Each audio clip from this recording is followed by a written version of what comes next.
Hello Pisces, Sun, Moon, Rising, and Venus signs. Kamusta kayo? Sana po ay nasa mabuti kayong kalagayan. Welcome back po sa Star Tarot at kung bago kayo rito, welcome din po kayo. Please subscribe, like, share my videos, and leave me a comment kung nakaresonate po kayo. Thank you.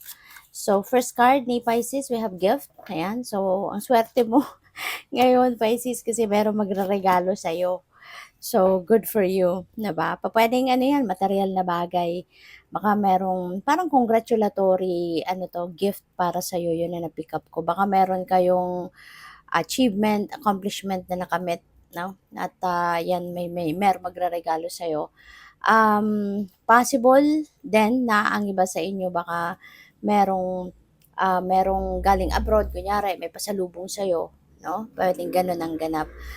Kung hindi man material na bagay ito na ibibigay sa'yo or mare-receive mo, pupuwedeng opportunity, 'no? Pupuwedeng merong opportunity of, a better job, of a more high paying job, mga ganyan, or baka merong offer sa inyo ng business venture, business partnership, mga ganyan, or po pwedeng promotion, yung gano'n, ano, pwedeng merong offer sa inyo of a pay raise, wag ka lang umalis sa kumpanya, yung mga gano'n ba.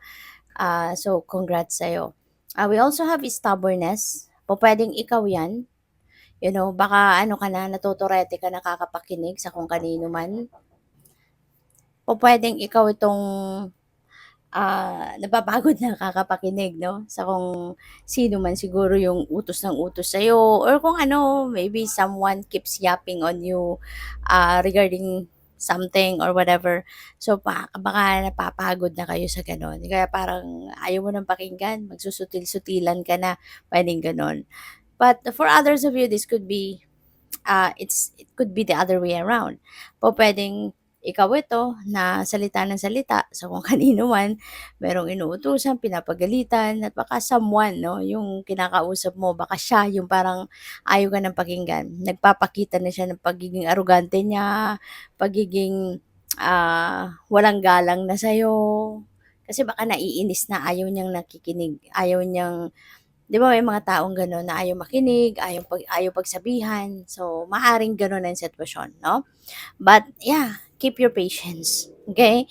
Keep your patience kasi ano 'yan, um, minsan kapag nagagalit tayo, kapag naiinis tayo, 'di ba, nakakapagsalita tayo, nakakagawa ng hindi mabuti, hindi maganda. So, para maiwasan natin 'yon, kalma lang, okay? As much as possible, calm down, alright? So, we have live and learn, Pisces, possible na ang iba sa inyo rito is, going to, study uli. Pupuwedeng siyempre tapos ka na siguro sa pag-aaral pero maaaring you're going to continue your studies. Pupuwedeng, ang iba din sa inyo baka sa trabaho pupuwedeng papadala ka sa training workshops, mga skills development trainings, mga gano'n ano, convention, seminars to gain more knowledge. So, mas marami kayong matututunan, 'no? Puwedeng gano'n.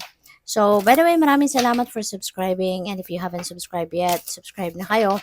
And also, maraming salamat din for not skipping the ads. Malaking bagay yan sa akin. And also, please click the join button sa baba ng video kung gusto niyo na mag-join kayo sa membership. Okay? May bumaliktad. Ayan. So, hope. Napakaganda.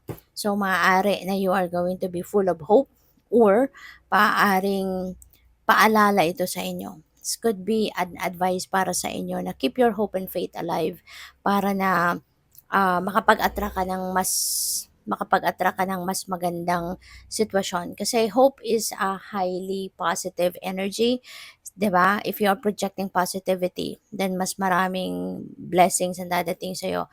Mas maraming positibong bagay, positibong pangyayari ang mangyayari sa'yo, ang dadating sa'yo, ang i-a-attract mo towards you. Kaya keep your hope and faith alive. Okay?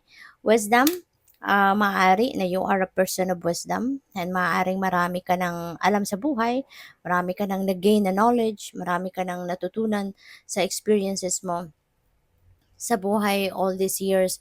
Kaya pupuwede na you're already a person of wisdom And maybe sa ngayon, you are going to gain more wisdom pa. Baka mas marami ka pang matututunan. Mas marami ka pang mapupulot na lessons and kung ano man na kaalaman through your experiences. And this could also be the right time para i-apply ninyo yung wisdom ninyo, yung mga kaalaman ninyo sa inyong mga sitwasyon sa ngayon na nararanasan. Okay? So, we have curiosity. Mag-aaral talaga kayo.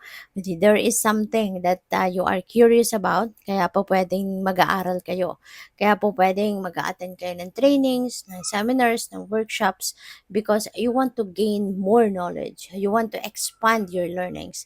You know? Kaya maaring, ito yun, yung curiosity ninyo about something, ito yung magpupush sa'yo para mas mag-ano ka pa, maging interesado ka pa sa pag-aaral.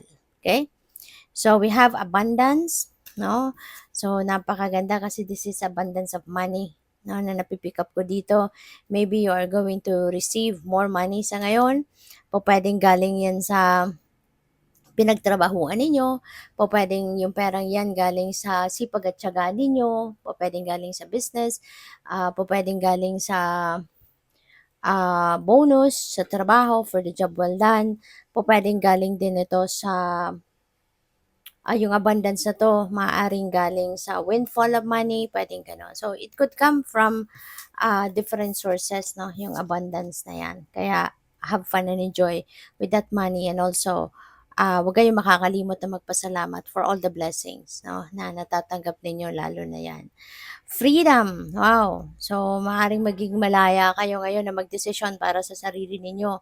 Baka dati, maaring someone else is running your life, maaring ibang tao yung nagdedesisyon para sa'yo. So ngayon, maybe you're going to break away from that energy at magiging malaya ka na ngayon na magdesisyon para sa sarili mo. Maaring sa ngayon, papairalin mo na yung inyong willpower, papairalin mo na yung inyong personal power at susundin mo na ngayon kung ano yung bulong ng isip mo, ng puso mo, no? So, we have growth. Ayan. So, this is good. Papunta na kayo sa pag-asenso. Papunta na kayo sa pag-expand, pag-grow, pag-thrive, pag-evolve. So, yung learnings ninyo na to, no, maaaring isa yan sa magiging susi. Susi para sa inyong growth, para sa inyong pag-asenso, pag-angat, no? Kung ano man yung mga ginagawa ninyong kasipagan, pagtsatsaga, pag-aaral, and everything, maaaring yun ang magiging susi na sa ngayon ng inyong pag-asenso. Aangat na, no, yung level ng pamumuhay ninyo, aangat na yung quality of life ninyo sa ngayon. So, good luck. Thank you for watching Love and Light. Namaste.